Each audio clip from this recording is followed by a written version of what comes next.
आज हम बात करने वाले हैं सरिता यादव मर्डर केस की। ये कहानी शुरू होती है छत्तीसगढ़ की राजधानी रायपुर से।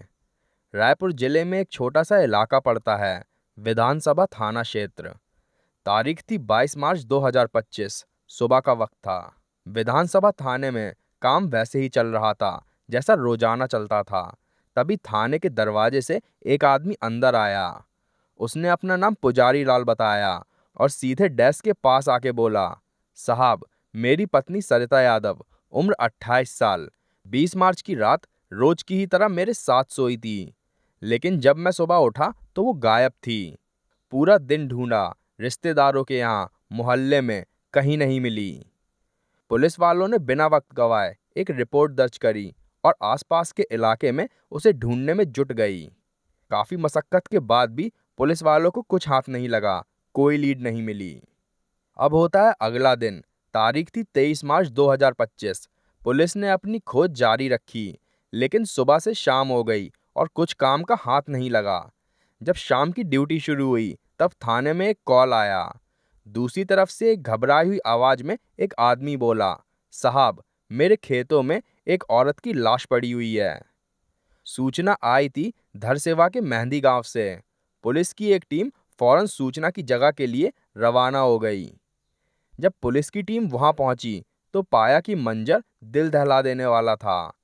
खेतों के बीचों बीच एक औरत की लाश पड़ी थी, जिसके जिस्म पर कोई भी कपड़ा नहीं था। शरीर पर गहरे धारदार हथियार के घावों के निशान थे और आसपास सूखे हुए खून के धब्बे थे। पुलिस ने एफएसएल टीम, फॉरेंसिक टीम और डॉग स्क्वाड सबको वहां बुलाया और कुछ ही देर में वो वहां पहुंच भी गए।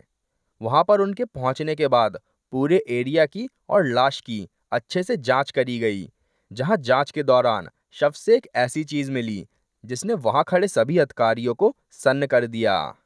एक चम्मच का हिस्सा जिससे उसके निचले निजी अंग पर वार किया गया था, औरत के उसी अंग में फंसा हुआ मिला।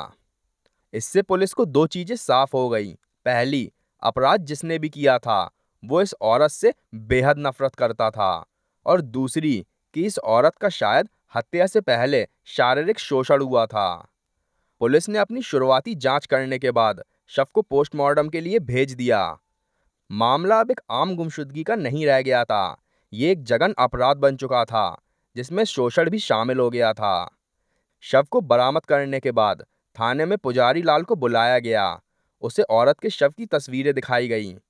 उसे औरत के शव की तस्वीरें दिखाते हुए पुलिस वालों ने पूछा, ध्यान से देखो, क्या ये तुम्हारी ही पत्नी है? तस्वीरें देखते ही वो रोने लगा और रोते हुए बोला कि मेरे दो छोटे छोटे बच्चे अनाथ हो गए। फिर इसके बाद उसने बोला, साहब, ये मेरी ही पत्नी है, सरिता यादव। ये आपको कहाँ पे मिली? पुलिस ने पुजारी लाल से थोड़ी सी और पूछताछ करी और उन डिटेल्स को नोट किया गया, जिसके बाद वापस उसे घर भेज दिया। अब पुलिस के सामने सवालों की कतार थी। सरिता रात में घर से कैसे निकली? मेहंदी गांव तक वो कैसे पहुंची? कोई उसे बुलाकर ले गया था या वो खुद से गई थी? सवाल अनेकों थे, पर जवाब एक भी नहीं। इन्हीं सवालों के साथ पुलिस ने जांच की अपनी दिशा तय कर ली। फिर पुलिस ने सरिता के कॉल रिकॉर्ड्स निकालने का फैसला किया। कॉल रिकॉर्ड्स की जांच होती ही एक बात साफ हो गई। उस रात सरिता ने एक नंबर पर आधे घंटे से भी ज्यादा बात की थी। और ये सिर्फ उस रात की ही बात नहीं थी। सालों से उसी नंबर पर नियमित रूप से बातचीत हो रही थी। सिर्फ हाल ही में बातें बंद हुई थी। पुलिस ने फौरन उस नंबर की डिटेल्स निकाली। वो नंबर किसी राहुल नाम के लड़के के नाम पर रजिस्टर्ड था। पुलिस की एक टीम तुरंत उसके घर पहुंची, जो कि सरिता यादव के घर से बस कुछ गलियों की दूरी पे ही था। घर पहुंचकर पुलिस ने दरवाजा खटखटाया और सामने जो चेहरा था उसने सबको चौंका दिया। राहुल सिर्फ एक 15 साल का लड़का था, दुबला पतला सा, मासूम सा दिखने वाला। उस पर शक करना पुलिस वालों के लिए भी मुश्किल था, लेकिन फिर भी पुलिस ने उसे हिरासत में ले लिया। हिरासत में लेने के बाद पुलिस ने उससे पूछताछ शुरू की। पूछताछ अभी शुरू हुई थी कि तभी पोस्टमार्टम की रिपोर्ट्स आ गईं। रिपोर्ट के हिसाब से सरिता यादव के निचले निजी अंग में एक से ज्यादा मर्दों का सीमेन था। मतलब साफ था। पुलिस का जो शक था वो सही था। सरिता के साथ दरिंदगी की गई थी, जिसके बाद उसकी हत्या कर दी गई। चूंकि सरिता के शरीर से एक से ज्यादा मर्दों का सीमेन मिला था, इसीलिए ये केस अब सिर्फ राहुल तक सीमित नहीं रह गया था। पुलिस ने जब शुरुआत में राहुल से पूछताछ करी तो वो सवालों को टालता रहा। मैं नहीं जानता, मैं घर पर नहीं था। लेकिन पुलिस ने कॉल रिकॉर्ड्स, लोकेशन रिकॉर्ड्स और फॉरेंसिक रिपोर्ट उसके सामने रख दी, जिसके बाद उन्हें देखकर वो टूट गया और उसने सब कुछ बताया। उसने कहा कि उसका बचपन से ही सरिता के घर में आना जाना था और सरिता उसे काफी पसंद भी थी।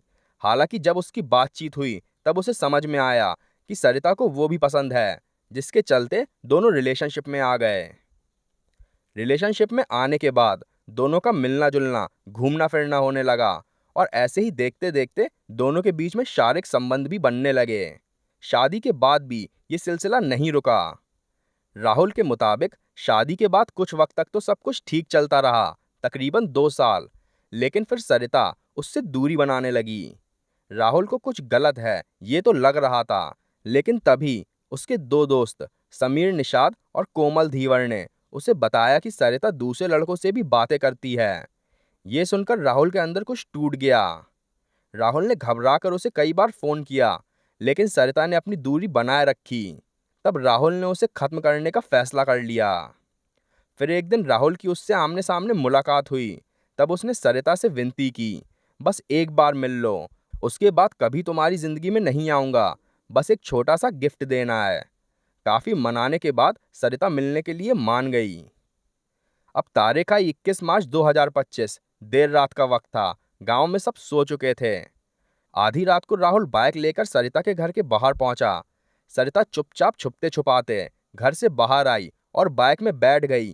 किसी को भनक तक नहीं लगी। राहुल उसे बाइक पे बिठाकर सीधे मेहंदी गांव ले गया, जहां शमीर निषाद का एक खाली घर था। घर के अंदर पहुंचने के बाद दोनों के बीच में बातें शुरू हुई।